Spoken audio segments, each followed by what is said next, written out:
आएगा। और आज ये उनकी नींद उड़ाने वाली बातें हैं कि हम लोग आज करौली में सभा को करके निकले और करौली में अपार जनसमूह था, अपार गैदरिंग थी और यहां पर भी मैं देख रहा हूं एक भारी संख्या में मेरे बहुजन समाज के साथ साथ में स्वर समाज के लोग यहां बैठे हुए हैं और ये सारे लोग इस सत्ता से पीड़ित लोग बैठे हुए हैं। ये सत्ता जो बैठी हुई है इनके लिए काम नहीं कर रही है। ये सत्ता जो बैठी हुई है, चाहे केंद्र की सरकार बैठी हो चाहे प्रदेश की सरकार बैठी हो, ये हमारे लिए काम नहीं करती है, ये गरीबों के लिए काम नहीं करती है, आदिवासियों के बच्चों के लिए काम नहीं करती है। ये सिर्फ काम करती है तो पूंजीपतियों के लिए काम करती है और बड़े बड़े धन्ना सेठों के लिए काम करती है। और यही नहीं, आप सबको पता है कि सरकार में बैठे लोग गरीबों की जमीनों पे कब्जा करते हैं, गरीबों की जमीनों पे कब्जा करते हैं। जयपुर की घटना पता होगा आप लोगों को, राम प्रसाद मीना की जमीन थी, उसको मकान बनाने दिया और उसका कसूर क्या था? उसकी पर्सनल जमीन थी, बगल में एक बड़े बिजनेसमैन का होटल था, उसको मकान बनाने नहीं दे रहे थे, बेचारे ने सुसाइड कर लिया। और ऐसे तमाम मेरे पास दरखास्त आती हैं, लोग हमें एप्लीकेशन भेजते हैं कि मेरी जमीन पे कब्जा हो गया, मेरी दुकान पे कब्जा हो गया, मेरे मकान पे कब्जा हो गया। और ये सब कैसे होता है?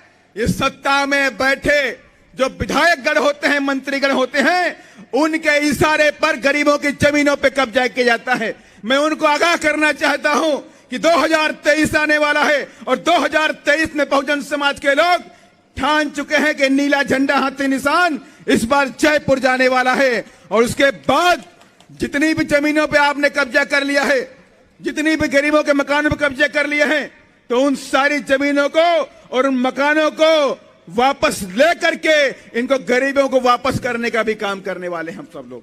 और ये तमाम बातें हैं इस प्रदेश के अंदर। आपको ये मालूम होना चाहिए कि परीक्षाएं की परीक्षा होती है, पेपर लीक हो जाता है, युवाओं को नौकरी नहीं मिलती है। सरकार ने वादा किया था कि हम नौकरियां देंगे, लेकिन सरकार नौकरी नहीं दे पाई।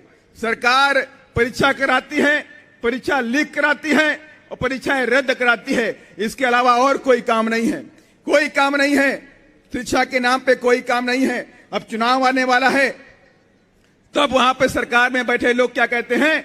राहत कैंप निकालेंगे। राहत कैंप के बड़े बड़े आयोजन होते हैं, गांव के अंदर खेल का आयोजन होता है। एकमात्र बात उनकी है कि बहुजन समाज के लोगों का वोट लेना है। बोलते हैं 200 यूनिट बिजली फ्री करेंगे, कहते हैं कि नहीं कहते हैं 500 रुपए का सिलेंडर देंगे। अरे आप 5 साल से क्या सो रहे थे क्या? 5 साल से आपने 500 रुपए का सिलेंडर नहीं दिया, 5 साल से आपने 200 यूनिट बिजली फ्री नहीं की, लेकिन कब कर रहे हैं? जब चुनाव आने वाला। अरे बहुजन समाज के लोग अपने पैरों पे खड़ा होना जानते हैं। ये बहुजन समाज के लोग बाबा साहब के सिपाही हैं, अपने पैरों पे खड़े होकर के पढ़ लिख करके आपसे महंगी से महंगी बिजली खरीदना जानते हैं। लेकिन आप उनको पढ़ाने के लिए कोई व्यवस्था नहीं करते, शिक्षा के लिए कोई व्यवस्था नहीं करते, स्कूल की कोई व्यवस्था नहीं करते, उनको नौकरी की कोई व्यवस्था नहीं करते। आप उन्हें गरीब बनाना चाहते हैं तो आप उनको गरीब नहीं बना सकते हैं। अब इस बार बहुजन समाज पार्टी ने संकल्प ले लिया है कि केंद्र में बैठी सरकार हो और चाहे प्रदेश में बैठी सरकार हो, इन दोनों सरकार को उखाड़ फेंकने का समय आ चुका है। और इसका संकल्प लेकर के हमारी पूरी टीम आकाश आनंद जी के नेतृत्व में निकल चुकी है। और इस बार ये हाथी जयपुर भी जाएगा और हाथी राजस्थान से दिल्ली की तरफ भी कूच करेगा। और इससे हमें पूरी आशा और विश्वास है। और इन्हीं सब बातों के साथ मैं अपनी बात को खत्म करता हूं, क्योंकि आगे कई सारे लंबे लंबे जगहों पे जाना भी है। इन्हीं सब बातों के साथ धन्यवाद। जय भीम, जय भारत, खुदा हाफिज।